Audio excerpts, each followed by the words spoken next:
গত কয়েকদিন ধরে বাংলাদেশের পরিস্থিতি নিয়ে সরব বিজেপি। সীমান্ত এলাকায় বিক্ষোভ দেখিয়েছে বিজেপি।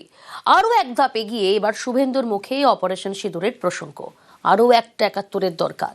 চড়া সুর বিরোধী দলনেতার, কটাক্ষ করতে ছাড়েনি তৃণমূল।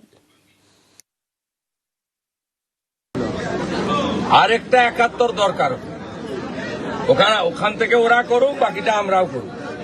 আরেকটা ৭১ দরকার, আমার ব্যক্তিগত মত। অনেকেই বলেছেন, আমি বলছি, এদের শিক্ষা দিতে গেলে ভারতবর্ষের এদিক থেকে কয়েকটা ড্রোন পাঠাতে হবে অপারেশন সিঁদুরের মতো। আমি জানতে চাইছি শুভেন্দু অধিকারীর কাছে, এটা কি ঘুরিয়ে তাহলে কার্যত উনি নরেন্দ্র মোদীর সরকার, তার বিদেশ নীতি, তার পররাষ্ট্র নীতির উপরে অনাস্থা ব্যক্ত করলেন? শুভেন্দু অধিকারীর কি এটা নতুন আঙ্গিকে শুভেন্দু অধিকারীকে দেখতে পাচ্ছি, যে শুভেন্দু অধিকারী বলছেন যে নরেন্দ্র মোদীর সরকার ব্যর্থ, কারণ বাংলাদেশ জ্বলছে, প্রতিবেশী বড় রাষ্ট্র হিসেবে ভারতবর্ষ তার দায়িত্ব পালনে ব্যর্থ। বাংলাদেশে হিন্দু বিদ্বেষ ও খুনের প্রতিবাদ, অনুষ্ঠান বাতিল রশিদ পুত্র আরমান খানের।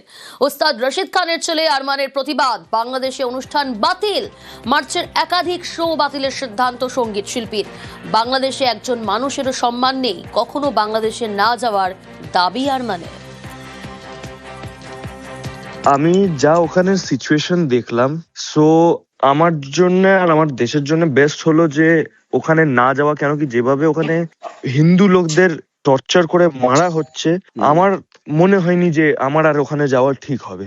এটা কি টেম্পোরারি না? তুমি Permanent।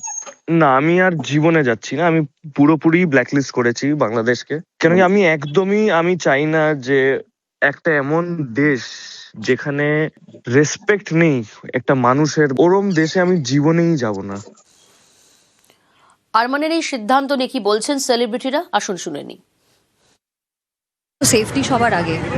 সেখানে যদি কেউ গিয়ে মনে হয় যে না আমি সেফ নই, তার ব্যক্তিগত ব্যাপার। সত্যি বলতে আমরা সবটাই সংবাদ মাধ্যমে দেখছি, মানে আমরা ফেস করিনি যেটা ওরা ওখানে ফেস করেছে। তো তাদের যদি মনে হয় যাবেন না, আমার মনে হয় এইটা যেন আমাদের কিছু বলার নেই। বাট আশা করব যাই চলছে সেটা যেন তার চেয়ে ভালো হয়।